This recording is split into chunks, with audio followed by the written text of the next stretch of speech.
you're watching the Auction Network.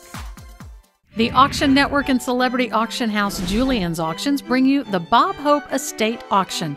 More than 700 personal items from the legendary comedian's career will be auctioned off October 18th and 19th, live from Beverly Hills. It's your chance to watch, bid, and win. Bob Hope earned the nickname Rapid Robert due to his amazing energy level during his 60-year career. Lot 347 is a photo given to Hope from legendary comedian Lucille Ball.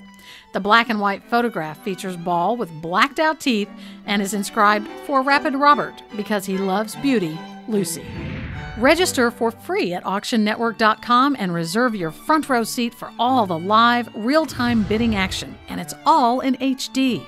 Don't miss your chance to own a piece of entertainment history and join Julien's Auctions and the Auction Network at the Bob Hope Estate Auction October 18th and 19th, live from Beverly Hills. All you have to do is watch, bid, and win. To register for future live auctions, go to auctionnetwork.com.